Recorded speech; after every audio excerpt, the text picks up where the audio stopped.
Romanos 8, 18 ao 23. Vamos à leitura.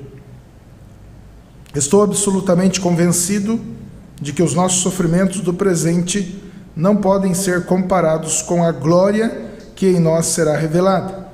A própria natureza criada aguarda com vívido anseio que os filhos de Deus sejam revelados.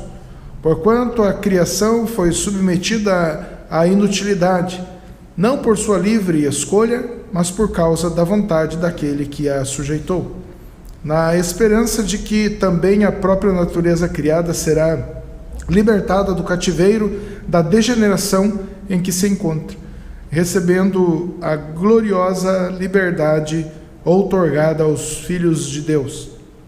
Sabemos que até hoje toda a criação geme e padece como em dores de parto, e não somente ela, mas igualmente nós, que temos os primeiros frutos do Espírito, também gememos em nosso íntimo, esperando com ansiosa expectativa por nossa adoção como filhos, a redenção do nosso corpo. Amém. Romanos 8, logo nos primeiros versículos, do 1 ao 17, Deus nos ensina, através da sua palavra, que nós fomos redimidos, que nós somos filhos de Deus, que nós fomos adotados por Deus, que nós somos de Deus, né? Deus é o nosso Senhor. A perseguição aqui estava muito terrível, a igreja sofria, a igreja tinha que se esconder, a igreja não podia cultuar com tanta tranquilidade como nós cultuamos hoje. Então, para conforto da igreja, Paulo fala: vocês estão sofrendo. Eu entendo que vocês estão sofrendo. Eu sei da perseguição que nós sofremos juntos. Eu sei das lutas que nós temos tido juntos. Mas essas lutas e sofrimentos do presente não podem ser comparados com a glória que em nós será revelada. Ele está dizendo: nós estamos sofrendo bastante. Isso naquela época, sofrendo bastante, irmãos. Sofrimento de verdade, não é o sofrimento porque queimou a televisão, porque o time perdeu, essas coisas, a gente fica sofrendo por essas coisas. Sofrimento de verdade. Não era sofrimento porque alguém tinha brigado com a namorada, sabe, coisas assim, não. Era um sofrimento real, um sofrimento de perseguição. Era dolorido para a igreja. Então ele diz: realmente nós estamos sofrendo, mas não dá para comparar. Vale a pena sofrer, vale a pena suportar tudo isso, porque não dá para comparar o nosso sofrimento de agora com a glória que será revelada. Então vai ser revelada uma glória para a igreja. Deus vai se manifestar de uma forma gloriosa. Deus vai fazer algo por nós. Paulo estava falando da esperança futura, que nós devemos esperar lá para frente, não agora. Agora nós oramos, nós pedimos a Deus que nos livre de todos os males, porém o que nós esperamos de verdade é o que vai acontecer na vinda gloriosa do nosso Senhor e Salvador, Jesus Cristo. É isso que nós esperamos, é isso que o crente, o cristão, deve esperar. E aí ele fala uma coisa interessante, depois eu volto nessa questão do sofrimento, né? Depois eu quero falar mais especificamente para a nossa época, para os dias de agora. Mas logo após ele falar isso, ele vai dizer que a própria natureza criada, ela aguarda com ansiedade a vinda do Senhor. Ele fala que a natureza foi degenerada. Deus criou a natureza, tudo era perfeito, você lembra? Deus deu ordem e as coisas vieram a existir, e tudo que Deus fez, ele falava: isso é muito bom. Então Deus criou uma natureza perfeita, Deus criou os seres humanos perfeitos, porém após a queda, o homem foi degenerado, o homem foi corrompido, o homem passou a não buscar mais a Deus, ele passou a odiar a Deus, e a natureza sofreu as consequências. Não tem como nós lermos um texto como esse e não nos lembrarmos que Deus disse para a terra: amaldiçoada seja a terra por causa do pecado do homem. Então a natureza está debaixo da maldição. Por mais que nós ainda possamos admirar a natureza, porque nós vemos ali os traços de Deus na criação, nós vemos ali a criatividade de Deus, nós vemos a criação do Senhor, nós estávamos estudando sobre isso esses dias.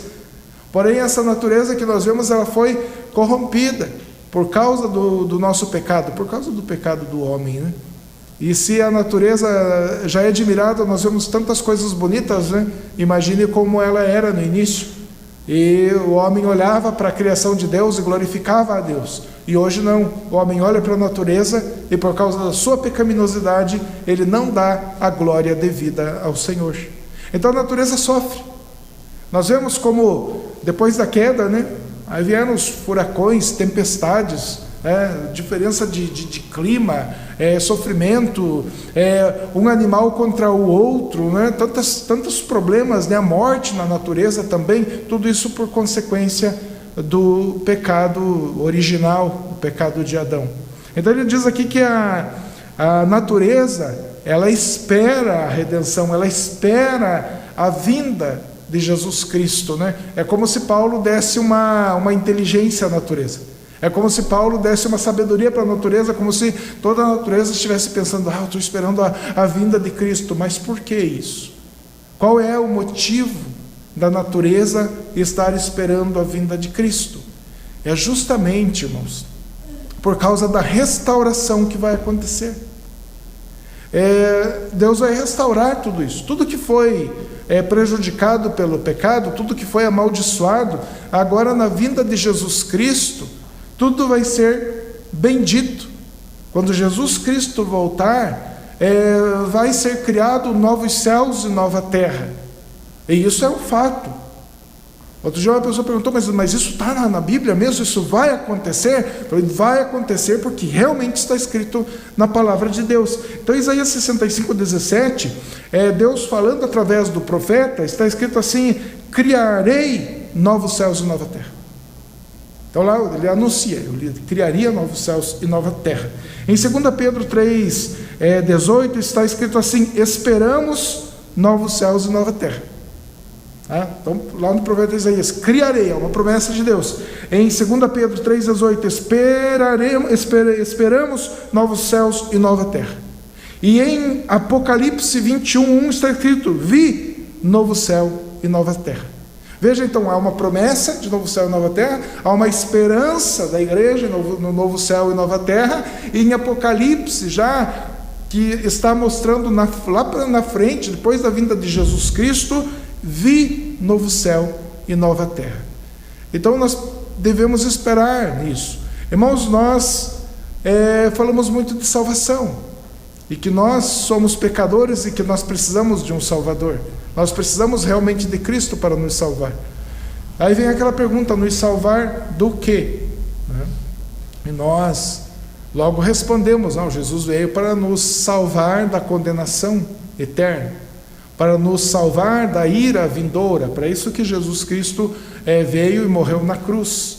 Tá? Mas aí você fica pensando, mas e daí? Como assim? Eu sou salvo, ótimo. Então, a maior parte das pessoas que vão pela porta larga, pela grande porta, essas pessoas serão condenadas. Mas e quem passar pela porta estreita, que é Jesus Cristo mesmo, que é pela fé em Jesus Cristo, para onde nós iremos? E uma coisa eu sei, nós não vamos para um lugar igual aqueles desenhos mostram, sabe aqueles desenhos animados, que tem uma nuvenzinha e daí tem um anjinho com uma harpa assim, sentado na ponta da nuvem e tocando, né, assim, ou nós não vamos ficar saltitando por cima das nuvens, não vai ser isso. A Bíblia nos promete algo muito além da nossa imaginação, além do que nós temos capacidade de compreender. A palavra de Deus nos ensina que tudo vai ser recriado, refeito, restaurado quando Jesus Cristo voltar. Então a natureza, ela está esperando. Ele usa assim dores de parto, né? Você sabe que quando a mulher vai ter um filho, antes dela parir, ela vai ter aquelas dores de parto. Então ele está comparando a natureza está esperando, ela anseia por isso, ela está nas dores de parto, esperando a vinda de Jesus Cristo para que haja esta restauração, né? E aí a gente usa um pouco a imaginação também, né? A gente começa a imaginar como vai ser, né? A gente vivendo no meio de plantas, vivendo numa terra restaurada, um clima perfeito, tudo muito maravilhoso que Deus já preparou para nós, para a sua glória.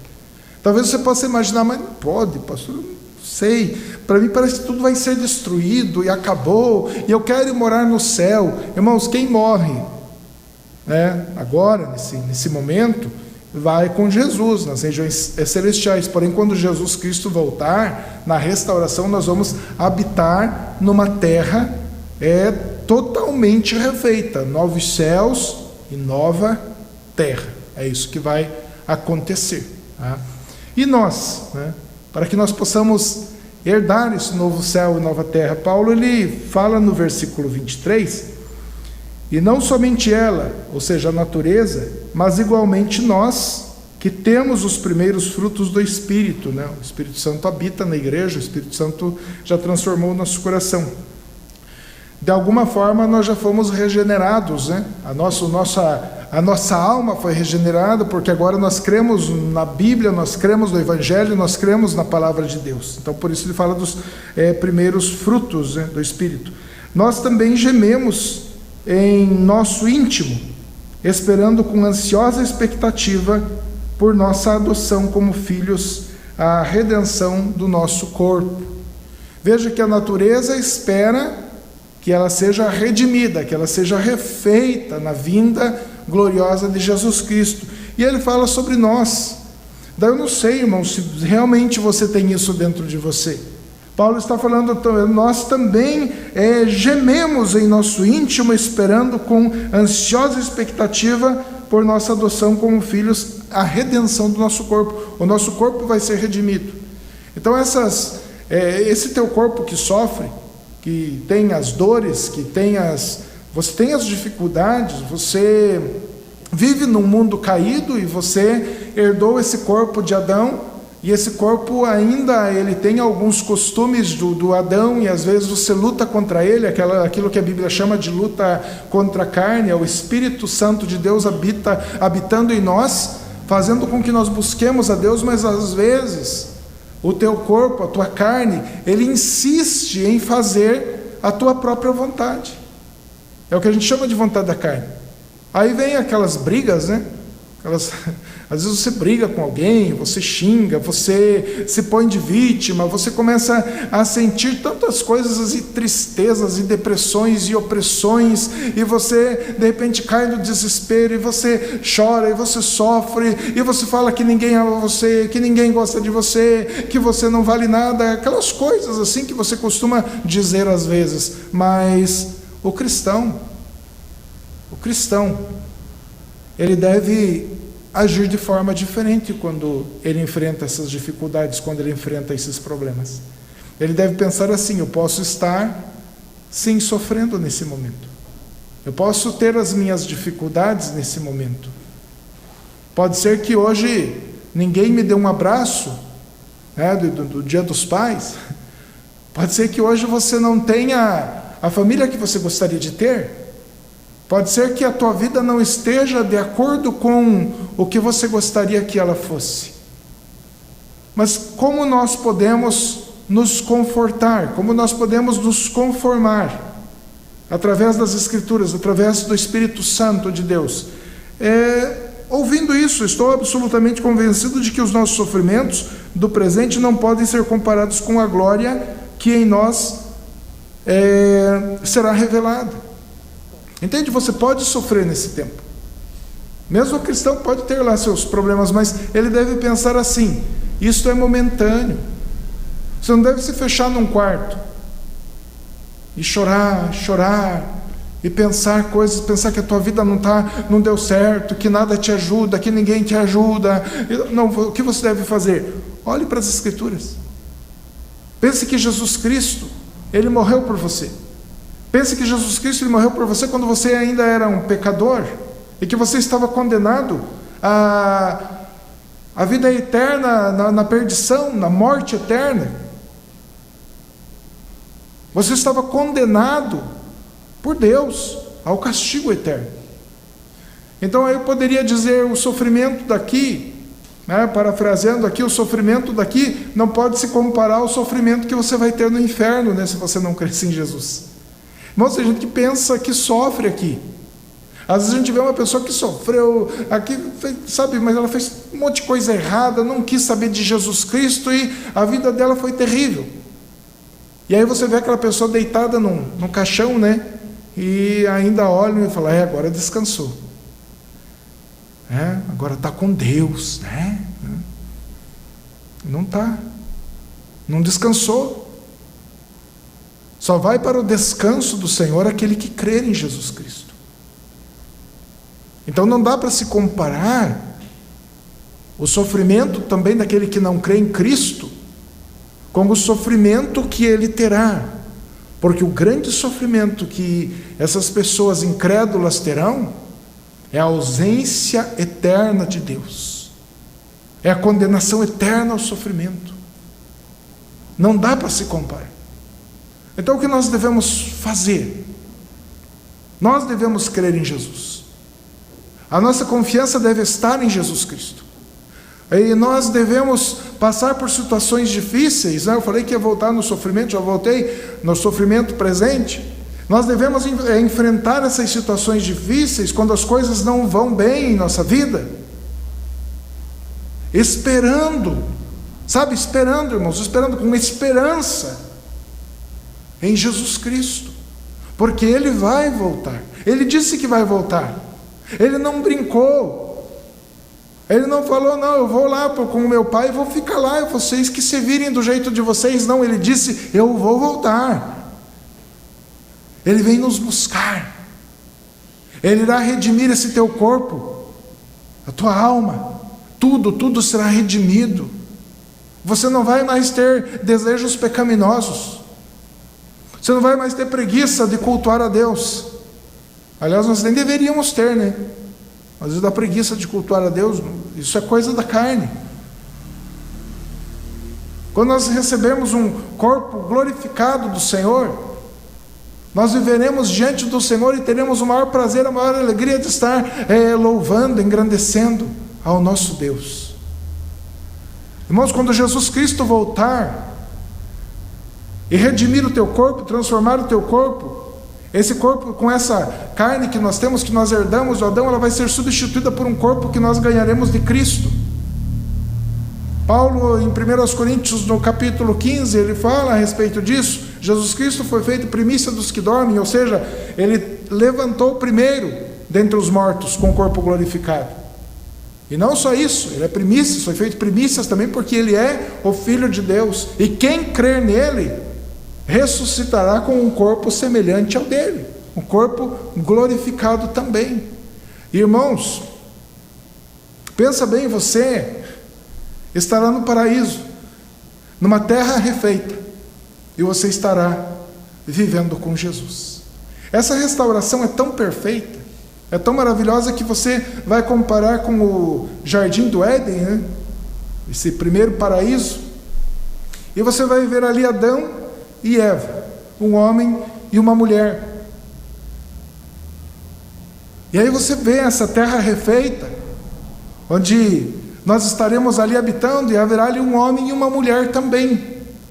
Não mais agora o Adão, que foi sujeito ao pecado e pecou, mas agora o homem Jesus Cristo, infalível, poderoso, absolutamente santo.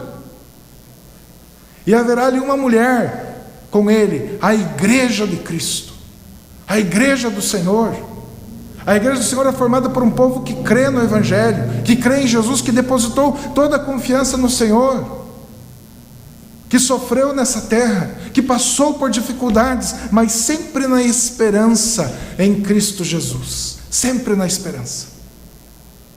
Não perca a esperança em Jesus Cristo.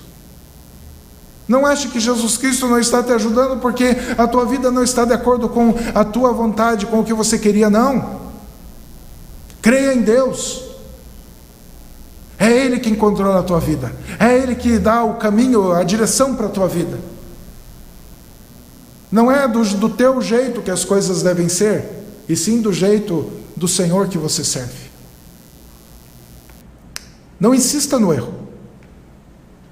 Não insista. Insista sim na oração. A palavra de Deus fala: ore sem cessar. Ore para que você seja conformado à vontade de Deus. E sabe, irmãos, as coisas só podem ser restauradas por Cristo. A tua dor, o teu sofrimento, a única cura que existe para isso é Jesus. Jesus. Não há outro meio. Não há outra esperança. Como disse o R.C. Sproul, teólogo, ele falou: Deus não nos deu 15 caminhos, Ele nos deu um caminho. E esse caminho, ele é específico, ele é único. E não há confusão. A Bíblia não aponta outro caminho, então como a Bíblia não aponta outro, melhor ainda, nós temos um caminho, é por aqui que nós vamos, é com Jesus, é em Jesus, é nele que está a nossa esperança. E sabe por que você deve confiar em Jesus? Você deve confiar em Jesus porque todas as coisas foram feitas por meio dele e para ele. Não tem um louvor que nós cantamos? Agora eu não vou cantar, irmãos, não espero que eu vou cantar. Eu sei que tem um louvor que fala por meio dele, para ele, são todas as coisas, não é verdade? Está em Colossenses, no capítulo 1. Isso está escrito muito claro. Então, como tudo foi feito por meio dele e para ele, então toda essa natureza, tudo que existe e que agora passa por um momento de aflição e de espera do retorno de Jesus Cristo, como nós também esperamos, e nós também fomos feitos por ele e para a glória dele. Então o que vai acontecer? Quando Jesus Cristo voltar, quando ele voltar, quando ele cumprir essa promessa, que vai ser cumprida, e nós não sabemos que dia, mas nós aguardamos, o que vai acontecer? Toda essa dor, toda essa dificuldade, todos os problemas vão ser aniquilados por Jesus Cristo. A morte já foi vencida na cruz. Porém, quando Jesus Cristo vier, ele vai vencer plenamente. Por quê? Porque todos os cristãos ressuscitarão agora com o corpo glorificado, incorruptível, que nunca mais vai morrer, que não vai sofrer as dificuldades. Toda lágrima será enxugada. Deus enxugará dos nossos olhos toda lágrima. Essa dor, essas dificuldades que nós temos hoje, elas não vão mais acontecer. Irmãos, você consegue imaginar você vivendo, todos nós, eu espero que todos nós estejamos rumando, para este lugar. Eu espero mesmo. Eu espero mesmo que você seja uma pessoa que ama Jesus, que você crê em Jesus Cristo como teu Salvador. Pastor, está duvidando de mim? Não, eu não estou. Eu não estou duvidando de você. É você com Deus, é você com Cristo. Então a promessa é que nós viveremos, irmãos, todos juntos como igreja, perante o Senhor governando. Que maravilha que vai ser. E vai ser um lugar assim que o pecado já não existe mais. Você consegue imaginar você vivendo com várias pessoas sem pecado? Irmãos, não vai ter inveja, engano, exploração, assassinatos, mortes, nada disso vai existir. Porque o pecado e as consequências do pecado vão ser aniquilados na vinda de Jesus Cristo. Quais são as consequências do pecado? Justamente isso, a morte, os problemas que nós temos, os problemas sociais, tantas dificuldades, tantas coisas que nos afetam. Quando Jesus Cristo voltar, tudo será restaurado. Por quê? Porque Ele pode fazer essas coisas. Todas as coisas foram criadas por Ele. Tudo que existe foi criado por Jesus Cristo. Você foi criado por Jesus Cristo. Ele conhece o teu íntimo, Ele conhece o teu coração, Ele conhece os teus pensamentos, Ele conhece as intenções da tua alma. Então somente Jesus pode restaurar, somente Jesus pode nos dar um corpo glorificado, somente Jesus Cristo pode nos dar a vida eterna. Somente Ele realmente pode nos conduzir a este lugar. Sabe, irmãos, Ele, mesmo Mesma passagem em Colossenses, do capítulo 1, onde nos ensina que Jesus Cristo, por meio dele, para ele são todas as coisas, foram criadas todas as coisas. Essa mesma passagem vai nos ensinar que tudo subsiste nele, ou seja, tudo tem vida, tudo é sustentado pelo Senhor. O mesmo Jesus Cristo que está sustentando a tua fé e a minha fé, é esse Jesus Cristo que vai voltar com o poder de restaurar todas as coisas. Sabe, você pode estar sofrendo, pode. Você pode estar tendo suas dificuldades, claro que pode. O crente sofre também, o crente, como ele falou aqui, os problemas, as dificuldades, as aflições, as dores presentes, mas nada disso pode se comparar, sabe, irmãos, à glória futura, ao que vai acontecer no futuro. Nós não temos nem noção do que é a alegria de pôr os pés numa nova terra e de olhar para um novo céu, e de saber que Jesus Cristo estará ali presente conosco. Nós não temos noção o que é ir numa fonte de água e tomar dali uma água pura, sem contaminação nenhuma. Nós não temos noção do que é ver árvores produzindo, animais correndo, toda a criação restaurada, tudo de uma forma tão maravilhosa. E principalmente, irmãos, nós não temos noção do que é nós estarmos todo dia olhando ali para Jesus Cristo, e Jesus Cristo ali com um corpo, como Ele ressuscitou. Nós estaremos olhando para Cristo, nós estaremos vendo Ele como Ele é, aquele homem perfeito, Deus, Senhor de todas as coisas. Isso deve alegrar nosso coração, isso deve trazer uma esperança para nós no dia de hoje. Não fique se alegrando ou buscando alegria nessas coisas do presente século. Pode buscar as coisas, pode trabalhar, pode desejar ter tua casa, teu carro, tudo que você quiser, pode orar para Deus, mas a alegria do servo de Deus deve estar em Cristo, deve estar na vida futura e não naquilo que está acontecendo nesse momento.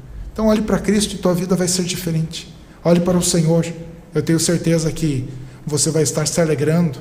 Você não vai viver mais para tudo isso, para os outros, para esse mundo, mas você vai viver sempre para o Senhor que te salvou. Vamos ficar em pé nesse momento?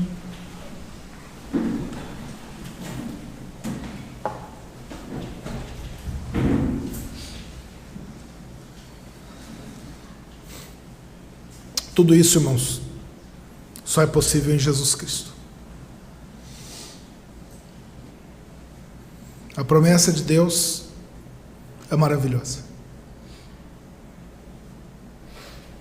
E nós temos que buscar mais ainda uma coisa, que é o amor a Jesus. Que acima de tudo nós devemos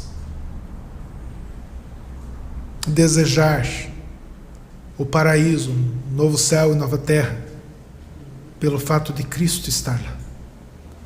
Não somente para nós fugirmos dessa vida, que é difícil muitas vezes, mas desejarmos estar com Cristo porque nós o amamos de verdade. Porque Ele nos amou. Ele amou você. Ele não exigiu alguma coisa de você para que Ele amasse você. Ele não exigiu alguma coisa de você para depois Ele morrer na cruz. Não, primeiro Ele morre na cruz, quando nós éramos ainda pecadores, e demonstra o seu verdadeiro amor por nós.